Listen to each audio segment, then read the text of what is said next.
Allahu Akbar, Allahu Akbar.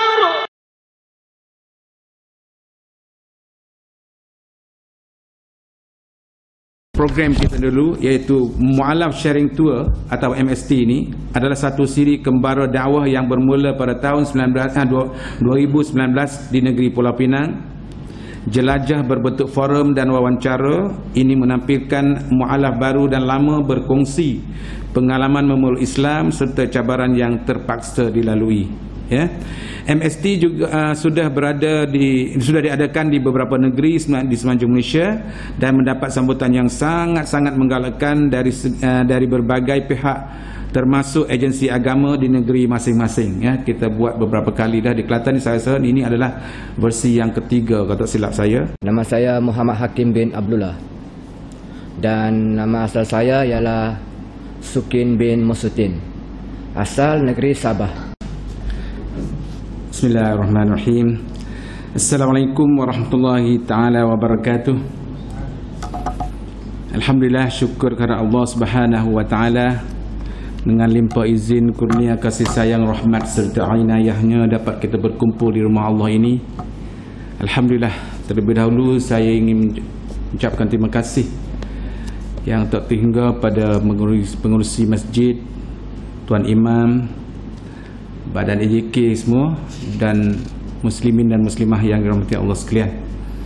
Jadi alhamdulillah lah pada malam ini kami daripada jaringan Mu'alaf Malaysia dapat berpeluang berada di sini, dan kami bukan nak mengajar, tak ada, saya pun tidak nak mengajar, ya. Jadi sebelum itu saya perkenalkan diri saya dulu. Nama saya Khairul Ihsan Abdullah, berbangsa Siam campur Cina. Setengah orang tengok mata saya dia kata nampak sepek sikit Cina, tapi nama saya nama Siam. Jadi asal saya adalah Kampung Balai. Asal mungkin ada kena bala, bukan bala bacok, bala polis tu. Saya pernah orang tanya, duk mana bala? Kata inspektor kau. Saya bukan polis. Kata, kampung saya napa Kampung Balai. Jadi sebagai kalepetoh tu. Jadi saya asal situlah. Situ sahur lah ni. Kalau pakat-pakat lalu lagi nampak naga besar tak. Saya sendiri pun takut naga tu. Besar pada orang. Apatah lagi orang dalam tu. Besar tinggi lagi. Tak, ramah kan lagi patah kemasing tu lalu ke tu kampung saya lah tu. Dan saya telah hijrah kepada Islam pada tanggal 17 07 1994. Saya telah syahadah asyhadu an la ilaha illallah wa asyhadu anna Muhammadar Rasulullah di depan Tuan Qadi. Tak ingat dah saya nama apa gitu di Masjid Agama Islam, Balai Islam. Dengan resminya saya bergelar seorang Muslim. Ada orang tanya saya, masuk Islam tu kerana nak nikah ke? Saya kata ya pun ya, dak pun dak. Sebab sebenarnya sebelum saya pergi pada acara kita pada malam ni, saya cerita sikit lah tentang diri saya dah. Sebenarnya nak ceritanya sebelah saya ni. Saya sebagai moderator saja, tapi mungkin ada antara kita di sini muslimin dan muslimah yang nak tahu juga macam mana saya boleh masuk Islam. Sebenarnya saya bermimpi, ya, saya belum satu hari saya masa sekolah lagi saya tak boleh dengar azan. Bukan tak boleh dengar azan tu benci ke azan, tak. Saya dengar azan tu sayu mendayu-dayu menyebabkan saya hati saya rasa macam rindu sesuatu. Jadi apabila saya dengar azan, saya akan dengar sampai habis kalau di radio. Kalau TV saya akan buka sampai habis. Dan ibu bapa saya ni bila dengar saya buka azan, dia suruh tutup kalau radio. Kalau TV dia kata alih siaran. Sebab mereka tak suka dengan azan. Walaupun kita kampung tu sempadan dengan orang Islam, selalu dengar azan tiap-tiap waktu. Itulah saya, ya, saya. Jadi saya tak boleh dengar azan. Saya ingin macam satu kerinduan lah. Dan saya pergi sekolah menengah pun saya belajar. Masa sekolah rendah lagi pun saya belajar ambil mata pelajaran agama Islam. Dan saya belajar sirah-sirah Nabi, sejarah Islam. Masuk sekolah menengah pun saya semakin minat dengan Islam, tetapi tak ada peluang sebab kita di bawah kuasaan ibu bapa, kita masih budak, tak boleh nak buat sesuatu. Sehinggalah pada satu hari saya bekerja di Kota Baru, ada kawan saya sini, saudara Nawi. Mana saudara Nawi? Saudara Nawi itu belakang sana. Dia saudara Nawi itu saya kenal dia sebelum Islam dan dia pun belum Islam. Jadi saya bekerja di Kota Baru. Waktu tu adalah saya, satu hari tu saya tidur, saya mimpi. Saya mimpi dan saya lari dikejar orang kampung, masuk dalam sebuah balasah yang buruk, usang. Bila saya lompat naik ke balasah tu, saya tengok sekeliling tu ada Al-Quran. Sekeliling dinding balasah tu ada Al-Quran. Jadi saya nampak sosok Al-Quran. Lepas tu saya nampak ada seorang duduk depan sana pakai pakaian, pakai jubah putih, duduk La ilaha illallah, la ilaha illallah. Bila dia bunyi kaki saya atas balasah buruk tu, kejut dia paling belakang. Dia kata, mari mana? Minta tolong lah ayah, saya dikejar oleh orang kampung. Orang kampung dengan tombak, dengan parang, dengan segala senjata ada di tangan, nak hamak saya. Kata tak apa, sabar. Dia keluar dekat pintu tu, dia kata, sabar anak-anak, sia dia sesat. Maka dia pun paling tanya saya, kata, awak sebenarnya mari mana? Kata, saya tak tahu mana tempat ni. Dan dia kata, awak tak apa, awak sesat. Nanti ayah bawa kau pada jalan yang betul. Jadi selepas saja dia kata nak bawa jalan betul tu, dia pun suruh orang kampung tu hantar saya balik. Dan hantar gimana? Hantar di Kalai Sungai. Siapa di Kalai Sungai tu, motor saya ada situ. Siapa keluar ni saya terfikir, macam mana motor saya boleh ada balik ni? Mari kok mana tahu. Jadi terpaksa sebuah sungai dan dia akak tu dalam bot. Siapa tebing sungai sana, bot hampir tenggelam dan saya tolak motor saya naik. Saya rasa panah muka saya. Panah tu pasal apa? Pasal masa tu pukul 9 pagi, nelo nako tu matahari masuk pacar muka saya. Saya bangun pada tidur, saya duduk fikir. Mungkin ini adalah sesuatu yang hikmah daripada Allah SWT. Mungkin Allah SWT nak bagi hidayah pada aku. Jadi nak tahu lebih lanjut tu, ikut siri seterusnya. Sebab malam ni bukan saya nak cerita dah. Okey. Jadi tuan-tuan dan puan-puan, muslimin dan muslimah yang dirahmati Allah sekalian, pada malam ini berlangsungnya kita di sini juga berlangsung di 20 buah masjid lagi, iaitu Masjid As-Solihin Paya Rambai dan juga Masjid Mustanul Ma'rif Tumpat. Setiap malam kita ada 3 masjid. Semalam saya di Padang Bongo dan 2 buah masjid lagi, Kapur Sirih dan Teluposo lagi. Okey. Jadi sebelum tu saya perkenalkan tuan-tuan dan puan-puan kepada program kita dulu, iaitu Mu'alaf Sharing Tour atau MST ini adalah satu siri kembara dakwah yang bermula pada tahun 2019 di negeri Pulau Pinang. Jelajah berbentuk forum dan wawancara. Ini menampilkan mu'alaf baru dan lama berkongsi pengalaman memeluk Islam serta cabaran yang terpaksa dilalui. Ya.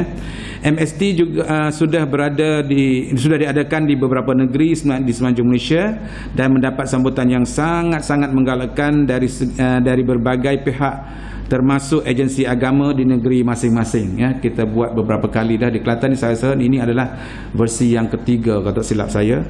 Objektif kita adalah yang pertama, memperkenal dan membuka peluang mu'alaf berkongsi pengalaman perjalanan hidayah dan cabaran serta teknik dakwah dan pengurusan mu'alaf yang lebih interaktif.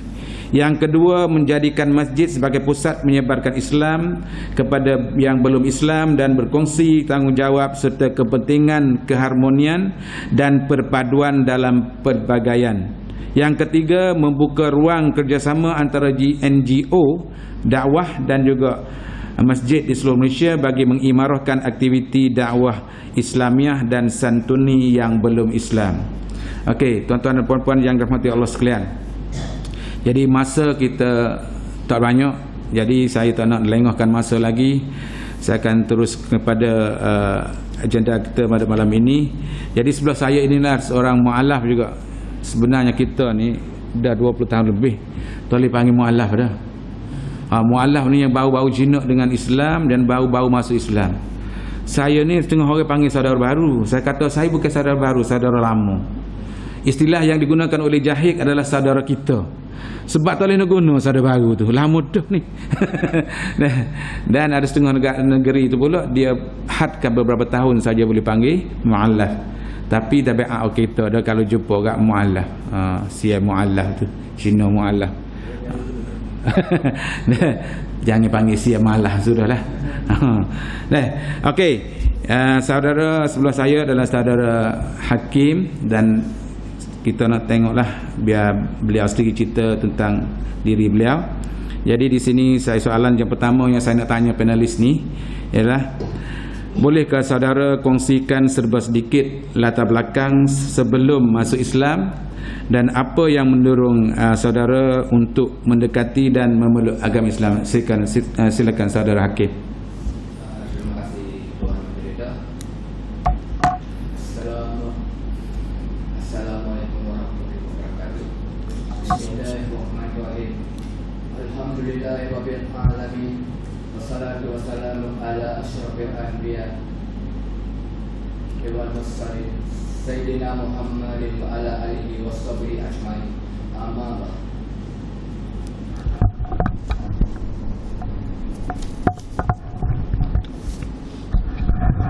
Ni. Mana?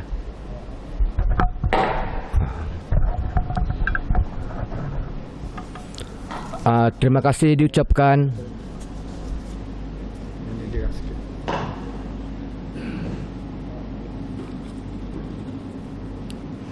tak ada mikrofon.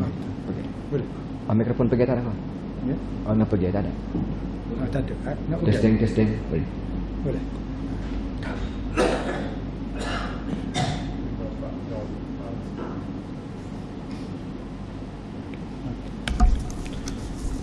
Terima kasih diucapkan kepada Tok Imam kita, AJK Masjid, dan terutama juga ingin mengucapkan ribuan terima kasih kepada Majlis Agama Islam Kelantan dan JAIK.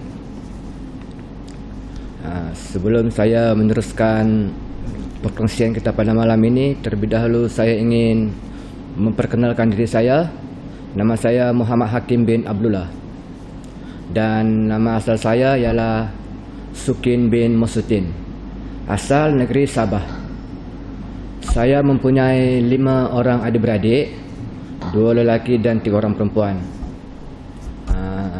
2 orang telah meninggal dunia, dan semua mereka tidak beragama Islam, cuma saya seorang saja.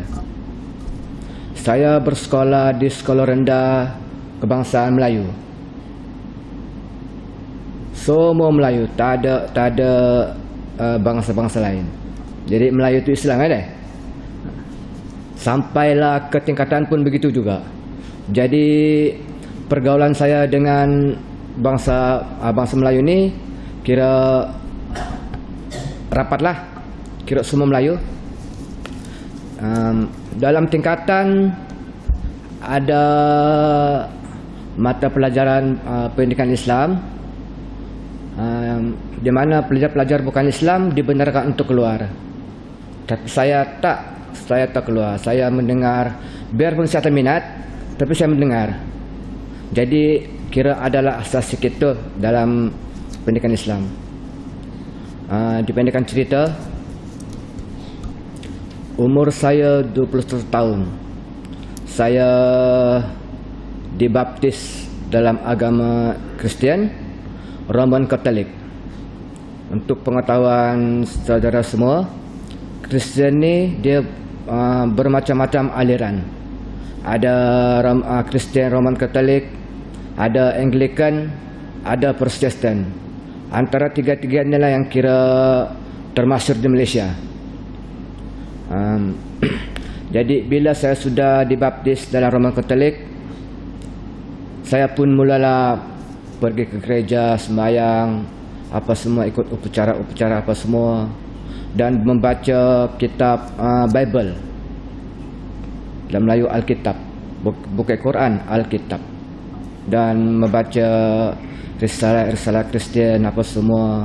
Kira kalau ustaz separuh kitab tu saya boleh hafal, kitab Bible. Lepas tu dalam upacara Kristian, upacara sembahyang kami tu ada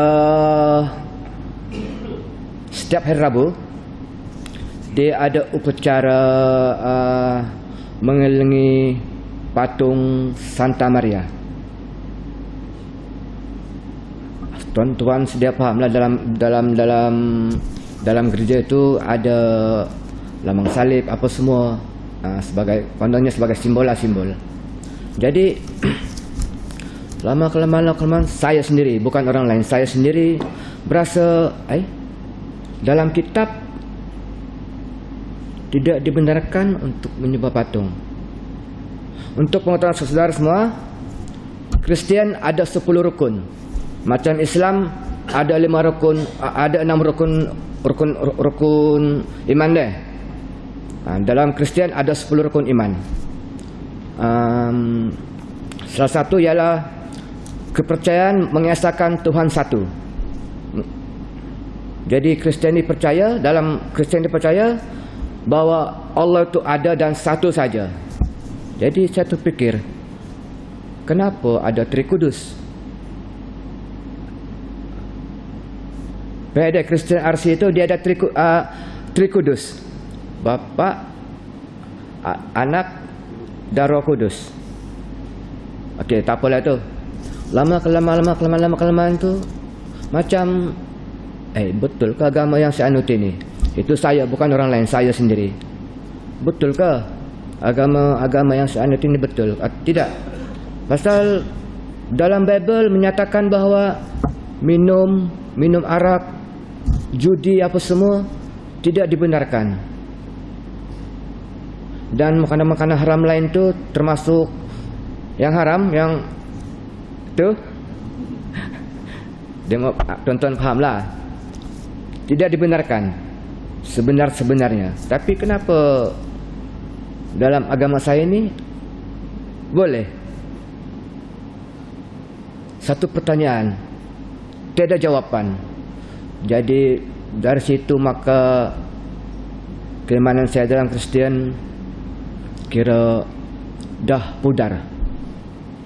Pergi ke gereja pun makin lama makin saya terpergi. Cuma kadang-kadang kalau macam mak saya, bapa saya, kakak saya ajak, baru saya pergi. Jadi saya pada ketika itu ingin mencari apakah agama yang sebenar, yang betul-betul. Tapi tiada jawapan dia. Jadi alhamdulillah pada di penghujung 2001 saya telah berhijrah ke Semenanjung dan bekerja dengan seorang majikan berbangsa Melayu. Kira saya panggil dia ustaz lah. Pasal apa panggil dia ustaz? Dia dalam saya kerja di Semenanjung sebagai pemasangan aluminium dan cermin. Sebab apa saya panggil dia ustaz? Setiap kali memasang ikut DP lori, dia akan pasang zikir, surah-surah. Dia selalu terbiasa dengan saya. Dia, marilah masuk Islam, marilah. Saya pun diam. Satu masa tu dia pasang surah Al-Fatihah. Kori mana? Mungkin sedaplah suara tu. Dengar gitu hanyut saya. Sedap hanyut. Ni Al-Fatihah. Saya tak pernah dengar lagi ni Al-Fatihah ni macam mana ni. Tapi saya dengar dalam radio tu memang sedap. Tanya dia, apa benda ni? Dia kata ini surah Al-Fatihah, dia kata. Surah Al-Fatihah. Kalau awak sembahyang, surah Al-Fatihah ni awak kena baca dulu. Sedap. Mana masuk Islam, dia kata. 2001 kerja dengan dia. Lama tu macam saya tertarik pula dengan apa yang dengar dari radio ini. Dengar dulu kan CD. Pasang CD tu, dengar tu je. Kira sedap ni. Zikir, surah-surah, macam jiwa saya tenang. Masa tu di sini kalau nak pergi gereja tak ada gereja sini di Semenanjung. Jadi dengan dia rasa nak masuk Islam ni. Jadi di dalam sebelum habis tahun 2001 tu, saya pun cakap sama siapa yang majikan ni, bos, saya masuk Islam. Tapi saya kena belajar dulu. Dia kata, tapi belajar, dia kata. Awak mengucap dulu, baru awak belajar. Dia ajak saya pergi mengucap di Masjid Pandan Indah. Masjid Islam kan, Pandan Indah. Lepas tu saya tinggal di tempat dia di kilang tu, ada satu bilik. Saya tinggal di sana. Jadi dia malam-malam pergi sana, malam-malam mengajar saya semayang, baca, dia bagi saya tulis bahasa Melayu, surah Al-Fatihah, cara solat apa semua, surah-surah lazim. Surah lazim itu dia ajar saya 2. Surah Al-Kawthar dengan Al-Ikhlas, tulis Melayu. Dengan Al-Fatihah itu memanglah dia bersama saya, tapi surah-surah lazim. Dia kata kalau nak sembahyang lepas baca Al-Fatihah, baca surah 2 ni. Itulah saya ulang-ulang tu selama setahun, 2 surah. Lepas tu bila dah kira bolehlah sembahyang apa semua, kira sembahyang Jumat, kebetulan kilang saya tu dekat dengan masjid. Kira saya pergi ikut sembahyang Jumat apa semua. Jadi maka dalam masa tu hati saya tenang apa semua. Kira tak ada duit pun tenang apa semua. Kira hidup tenang sungguh. Kira nikmat yang Allah bagi saya, hidayah Allah bersama saya itu macam tak dapat dikatakan dengan kata-kata. Masa tu memang tenang memang. Puasa apa semua saya ikut apa semua dengan tokoh saya ni, memang kehidupan masa tu memang tenang daripada saya sebelum Islam. Alhamdulillah saya ucapkan terima kasih kepada ustaz saya. Tak tahu dia masih hidup atau sekarang. Pasal masa tu umur dia dah 50 lebih. Sekarang mungkin kalau hidup pun mungkin dalam 70 lebih. Kira kami ni dah putus hubungan. Kira itu sajalah yang saya dapat kongsikan pada saudara-saudara semua, memandangkan masa kita tidak mengizinkan. Kalau nak bercakap lagi memang panjang. Sekian, terima kasih. Okey, terima kasih kepada saudara Hakim. Jadi turning point dia, kenapa dia masuk Islam adalah kerana dia dengar surah Fatihah. Ya, betul. Kan? Dan juga dengar zikir-zikir dan sebagainya. Sama dengan saya tadi, dengar suara azan. Dan Fatihah ni tetap dengar lagi. Tapi bila saya masuk Islam, belajar Fatihah ni malu saja. Masa tu kita tak pandai Quran. Tulis kok Melayu kan, bahasa Melayu. Baca pun kok bahasa Melayu kan. Saya pun tahu bahasanya bahasa Arab ni dia tersupport seputar dia kena bunyi mulut dia, kena rayap mulut dia. Jadi saya tak tahu tadi, bila kita nak belajar bahasa Arab atau nak belajar apa-apa surah ni, kita kena rayap mulut, rayap muka. Kadang-kadang masa apa nasta'in, saya fikir ni apa nak buat ta'in gitu. Nasta'in dah boleh ke? Mikir. Lepas kadang-kadang bila kita pergi masjid, kita dengar imam baca, kadang-kadang imam tu wasal kan, baca ayat 1. Bismillahirrahmanirrahim. Alhamdulillahi rabbil alamin. Arrahmanirrahim. Maliki yaumiddin. Apa kau suruh nak tulis? Bismillahirrahmanirrahim. Alhamdulillahi rabbil Iyyaka na'budu wa iyyaka nasta'in. Masirah mana pun. Jadi saya fikir apa yang tak suruh ni dia baca. Dan setelah kita baca, baru kita tahu bahasa dia tak suruh. Bahasa Arab ni kena kita nak betul baca Quran ni, kita jangan saya ke muka, kita jangan saya ke mulut kita, baru jadi. Kalau saya mulut kita, saya ke hidung kita tak kena terus baca, tak akan jadi. Basic dia ada bahasa Arab. Jadi itulah kadang-kadang saya terfikir, Pak, saya tak suka saya belajar, saya tulis. Dan alhamdulillah setelah saya baca, saya baru tahu bahasa ni rupa-rupanya indah lagi bahasa Arab, indah lagi surah-surah. Dan alhamdulillah selepas saya kahwin pada tahun itu, anak mertua saya ada sebelah sana. Setelah kita kelihatan aku dengar. Setelah saya kahwin pada tahun saya masuk Islam tahun 94, tahun 95 saya kahwin. Setelah saya kahwin 3 bulan, alhamdulillah rakan sekampung tu dia ajak pergi belajar Al-Quran. Dan imbas balik masa saya syahadah tu, saya syahadah, saya seminggu saya nampak Al-Fatihah. Lepas tu saya 5 minit saya nampak tu. Alhamdulillah. Tu betul-betul lagi. Pasal terpelajar lagi. Setelah saya belajar Al-Quran, alhamdulillah, syukur kepada Allah kerana mempertemukan seorang guru yang cukup bagus. Guru saya ni arwah Tuan Haji Ustaz Tuan Haji Ahmad Saimi ni, sekampung dengan saya ya, di Tapai tu. Jadi dia ngajar tajwid selalu dan juga dia friendly.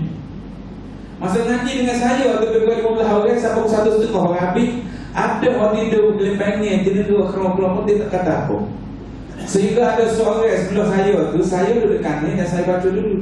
Dan dia sebelah guru, dia baca hakis tadi. Siapa giliran dia, kita cuik dia suruh baca, dia akan tanya amin. Amin. Dia gampang habis tu. Padahal giliran dia baca. Jadi nama ayat pada tuan-tuan, bahasa Quran ni sangat unik. Bila selesai belajar, dan saya masa di Bali Islam dulu, saya pergi ngaji. Minggu pertama pergi ngaji kelas 1, Ustaz kata, mungko hari kelas ni sudah hijau dah. Minggu depan mulai kelas 2. Awi tahu. Minggu depan sama ke kelas 2. Saya baca. Ustaz kata, awak tak main hari kelas ni lagi. Bapa Ustaz salah dah. Awak pergi kelas 3. Minggu depan main kelas 3. Siapa sehingga akhir sekali saya duduk kelas ni tu, Ustaz kata, awak kena naik kelas 7 minggu depan. Jadi masa beberapa minggu tu saya naik sehingga kelas, sebab saya baca tu. Dan satu masa kelas beramah baca, guru tak ada mengajar, dia bagi sebelum saya mengajar. Dan alhamdulillah saya diserahkan di kelas malam tu untuk mengajar selama 2 tahun di Putih. Kemudian dipindah ke Masjid Mahmadi. Saya mengganti ustazah 10 bulan. Dan bila pindah balik ke Masjid Lalan itu, saya tidak serahkan lagi. Tapi alhamdulillah saya mengajar, bukan bangga diri kan, ilmu saya tak ada mana. Tetapi bersama apa yang saya ada, saya mengajar di masjid-masjid, mengajar di rumah-rumah. Dan saya dilantik sebagai imam di kampung saya tu 10 tahun lebih ke masjid Tok Guru Haji Wat Ismail di kampung Blok Tapai itu. Kalau belum lalu di JPJ itu sebelum Pak Nazar. Kalau lalu ni Comel, pakai Singo tengok masjid itu kita upgrade jadi Comel. Dan saya baru dapat jawatan bila 2 tahun lagi latih seorang budak tahfiz jadi imam, sebab dia berilmu daripada saya, dari ujian kepada dia. Jadi alhamdulillah dengan ilmu tajwid yang saya ada itu saya kembangkan kepada orang ramai. Alhamdulillah. Tapi masih belajar lagi juga saya pun. Jadi okey, kita pergi pada soalan yang kedua pada saudara Hakim. Apakah bentuk cabaran yang dihadapi selepas memeluk Islam dan bagaimana anda atasinya? Silakan. Terima kasih. Bentuk cabaran ni kira adalah kita memeluk Islam ni mesti ada cabaran dia. Pada tahun di ujung-ujung 2004 masuk 2005, saya telah berkenalan dengan seorang hamba Allah berasal dari Kelantan. Borak punya borak. Dia bertanya kepada saya, awak masuk Islam ni, awak ada Islam ke? Tak ada. Dia kata, awak kena ada kat Islam. Kalau awak tak ada kat Islam, bila dia cakap itu, bila awak meninggal, majlis tak boleh tuntut awak, majlis agama Islam. Pasal apa? Awak tak ada kat Islam, awak tidak dinyatakan bahawa atau awak telah memeluk agama Islam. Siapa? Betul ke? Untuk pengetahuan tuan-tuan saudara semua, bila saya mengucap di Pandan Indah, Masjid Pandan Indah, hubungan terputus. Pasal saya pun tak tahu sama ada bila dah mengucap sana kena belajar sana ke apa ke. Saya langsung tahu. Saya punya majikan terus bawa saya balik di kilang dia bekerja. Jadi kita tak perlukan salahkan siapa yang majikan lah. Mungkin dia pun tak tahu juga. Dan saya pun tak tahu juga. Jadi kita berbaliklah pada sahabat saya ni, yang hamba Allah ni dari Kelantan ni. Dia pun buat satu cadangan. Dia kata, apa macam kalau kita balik Kelantan, awak kira mengucap balik bukan mengucap apa, awak belajar sana balik, dia kata. Saya pun okeylah, terima. Pasal saya risau juga kalau saya mati, meninggal tiba-tiba di Semenanjung ni, di tanah supaya keluarga boleh tuntut. Pasal saya tak ada apa, tak ada kad Islam dah. Tak ada pengesahan saya ni Islam, cuma melalui mulut. Saya pun ikut hamba Allah ni balik Kelantan. Kebetulan kakak hamba Allah ni dia seorang ustazah. Dia ada kenalan lah di JAIK ni. Jadi kami pun berurusan dengan pegawai JAIK tu macam mana, sama ada saya kena belajar setahun ke atau macam mana. Dia kata iya, setahun. Setahun lama tu saudara tuan-tuan. Kena ambil kad Islam ni setahun. Jadi kakak kepada sahabat saya ni, dia pun bincang balik lah. Dia kata tak ada cara lain kau. Dia kata ada. Hakim ni kena masuk ujian, kena jawab soalan 40 soalan. Dia jawab, boleh kau? Saya kata cuba insyaAllah. Saya pun yakin dah, pasal saya bab-bab Fatihah, apa semua, hukum, apa semua, kira saya belajar dah sikit-sikit dengan ustaz tu, dengan semasa saya sekolah dulu di sekolah menengah tu. Kira boleh lah kalau sikit-sikit tu, nama-nama Nabi, Al-Fatihah, aurat ni. Okey, masuk kau tu, masuk pegawai tu bagi saya soalan 40 soalan. 40 soalan, buat. Alhamdulillah, saya boleh jawab 38. Oh, saya ingat saya terjawab tu aurat perempuan. Tak belajar lagi masa tu aurat perempuan mana. Jadi alhamdulillah boleh jawab soalan tu. Lusa saya boleh kad Islam. Lepas tu sahabat saya pun dia kata, macam mana nak balik? Kau lupa ke tak? Dah lah saya menetap di Kelantan ni. Kira sehingga hari ni lah, dari tahun 2005 sampailah ke tahun ini. Jadi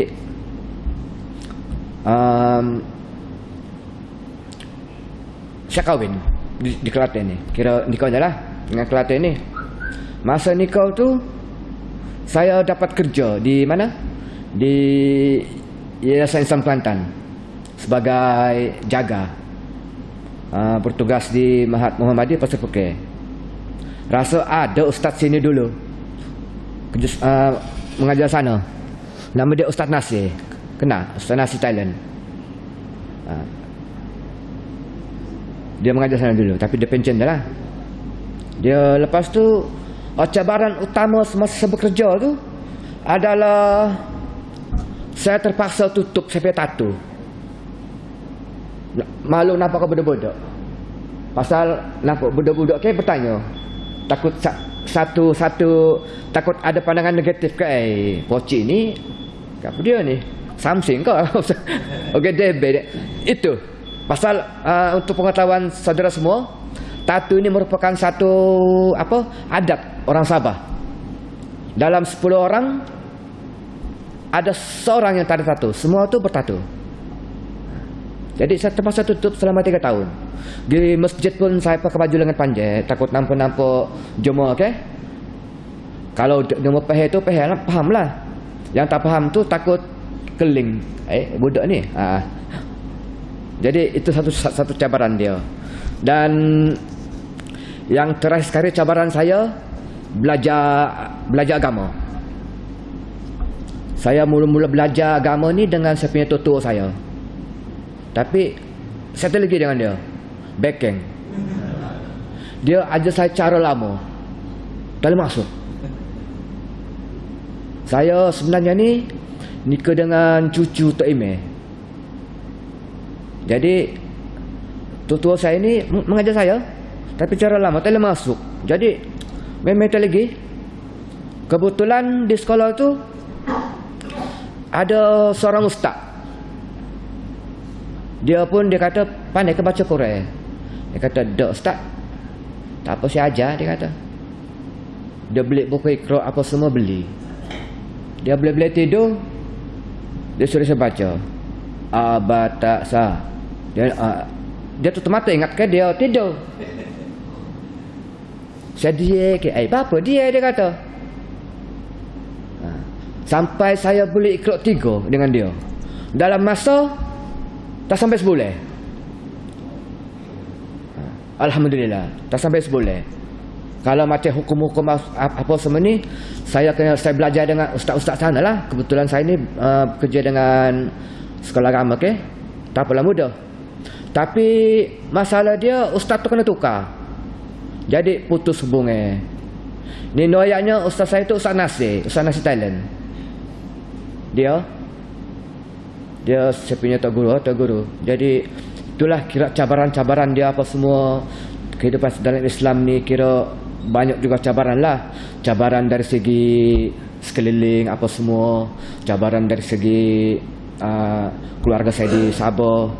Pasal semasa saya masuk Islam tu, saya tak bagi tahu saya masuk Islam. Saya dia. Mak saya mati, balik Sabah baru pak saya tahu. Tapi pak saya tak apalah, dia ni jenis sporting. Dia jenis apa? Kira understanding, kira understand, kira faham dengan jiwa saya, kan? Dia faham. Mujur, alhamdulillah. Tu lah, sekian, terima kasih. Okey, terima kasih. Sebenarnya tuan-tuan dan puan-puan muslimah yang dirahmati Allah, cabaran bagi orang masuk Islam ni banyak. Masa diri saya sendiri, saya masuk Islam sampai ibu saya kurung dalam bilik seminggu. Dan saya tak buat celah-celah pintu bucah tu, dia sudah gantung tali. Untuk makan apa? Ada tali dia gantung. Bukan untuk ikat pada meja kursi, untuk ikat tekuk dia. Cabaran saya. Saya lagi ibu hampir membunuh diri kerana saya masih Islam. Cabaran saya juga. Dan cabaran dengan orang kampung lah. Sama-sama kita bangsa. Jadi itulah sikit sebanyak kita main panjang. Sama sebut kat dia habis. Okey, soalan terakhir saya tanya Tuan Abdul Hakim. Bolehkah tolong uraikan sikit tanggungjawab dan peranan umat Islam terutama dalam usaha untuk menyantuni mu'alaf serta dakwah kepada yang belum Islam? Sikit saja dan Okey, terima kasih. Pada pendapat saya, untuk menyantuni para mu'alaf ni, okey, ada yang masuk Islam ni, ya mu'alaf lah yang masuk Islam dari keluarga yang berada, yang kira have lah. Tapi bila dia masuk Islam, dia dibuang keluarga. Jadi dia pun hidup berempat, susah, memang susah. Gitu. Tapi saya tak lah, saya ni memang orang susah. Tak dibuang, tak kena buang keluarga, memang susah dah saya ni. Jadi ini contoh, kira noyaknya. Saya punya, bagi pendapat saya, bila kita mengetahui ada mu'alaf sekeliling kita yang serupa semikian, dibuang keluarga, yang susah, jadi saya berharap pada saudara Islam saya, saudara Muslim, tuan-tuan dan puan-puan di sini, tolong bantu mereka. Berilah bantuan dari segi, kalau tak mampu dengan kewangan, kira tolong bagi tahu kepada majlis ke, ketua kampung ke, email ke, tolong bagi tahu. InsyaAllah mereka akan bantu. Dan selagi kalau tuan-tuan dan puan-puan ada jiran orang-orang mualaf ni, satu permintaan saya, santuni mereka, ajak mereka ke masjid, ke majlis-majlis agama. Contohnya saya sendiri, bila orang-orang kampung, orang-orang sekeliling tahu saya ni mualaf, mereka pergi ke rumah, ajak ke masjid, di surau, jadi ahli karya sana di surau, tahlil, ajak ke tahlil, suruh ke time ni maghrib tu bila lambat sampai. Dia panggil saya, biarpun saya pandai azan, boleh sikit-sikit, tapi dia suruh juga. Mereka tak apa? Ketawa apa? Kelantan apa ya? Macam tak. Dok. Mereka suka lagi. Sungguh. Jadi di tempat Kelantan lah, di Kelantan ni. Disuruh apa semua. Bila tu bila lambat. Jadi kadang-kadang kalau tak ada mengajar, lepas maghrib tu dia akan beritahu lah hukum ini apa semua, cara B tadi terkena begini. Dia ajar. Jadi saya pun terasa saya tak terpencil. Kira sama tinggi dengan mereka semua. Jadi itulah harapan saya pada tuan-tuan dan tuan-puan sekalian. Kalau ada mualaf-mualaf di sekeliling kita santuni mereka.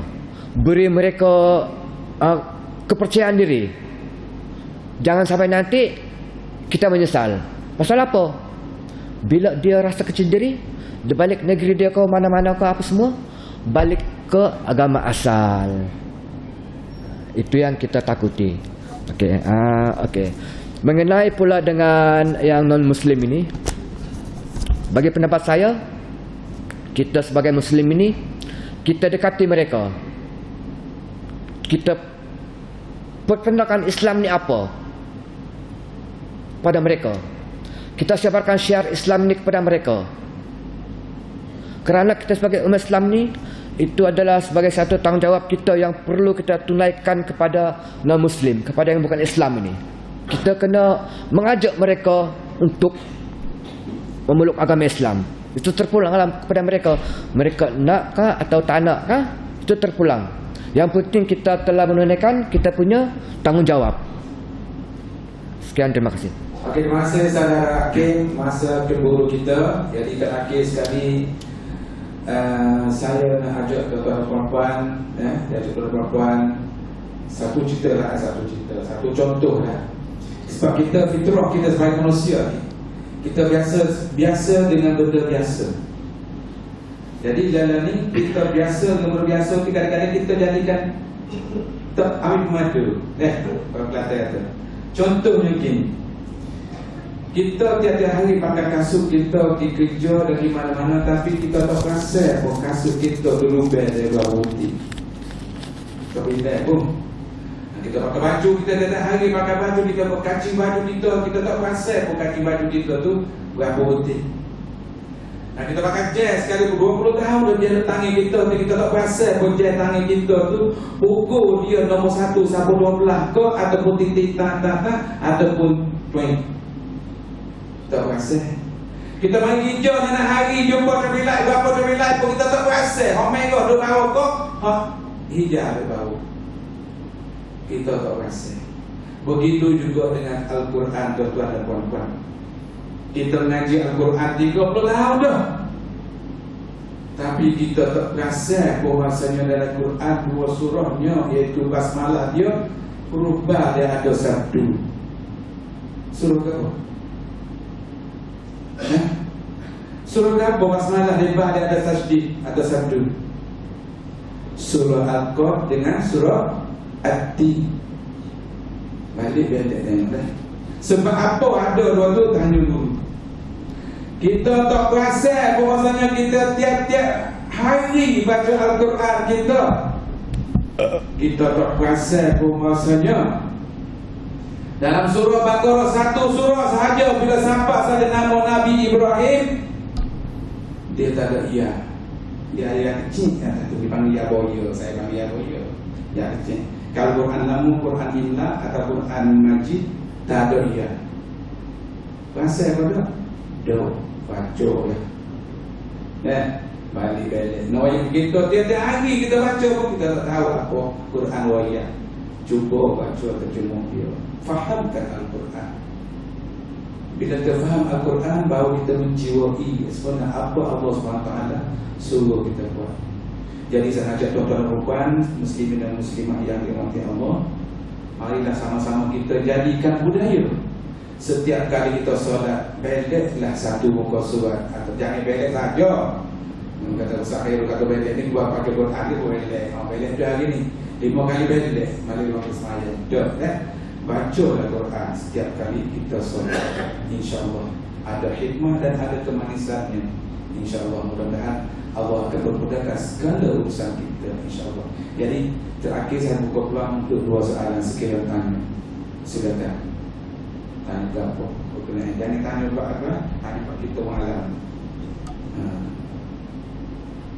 Ada soalan ke? Tak ada. Alhamdulillah saya dah menjawab. Jadi kalau tak ada soalan, takat sajalah untuk celoteh kita pada malam ini.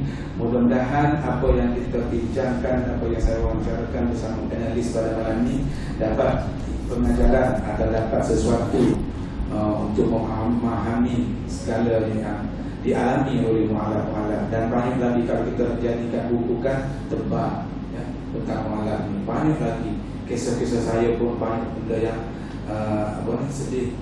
Sebab tu saya masih jadi panelis. Kalau saya jadi panelis kecil sikit ya, saya jerit lama. Saya suka dari mereka lagi yang panelis. Sebab bila saya cerita tentang saya, bisa sedih. Tapi Alhamdulillah Allah SWT letak aku di tempat itu. Innati inda Allah Islam. Ini agama yang sesungguhnya agama di sisi Allah. Ayat 19 surah Al-Imran. Jadi saya pilih yang betul. InsyaAllah kalau ada jumpa orang-orang malam pun tolong santuni mereka dan beri bantuan sekadar yang mampu, InsyaAllah. Dan saya bawa tabung dari telefon, bawa ke IJT 2 tabung tu, yang satunya di sebelah yang ada di Bincang tu letak tabung di sebelah muslimah. Dan usaha di sini bukan apa untuk anda menyumbangkan sikit sumbangan anda untuk memudahkan kerja-kerja dakwah kami. Sekian daripada kami untuk malam ini. Wabillahi taufiq wal hidayah. Wassalamualaikum warahmatullahi wabarakatuh. Alhamdulillah.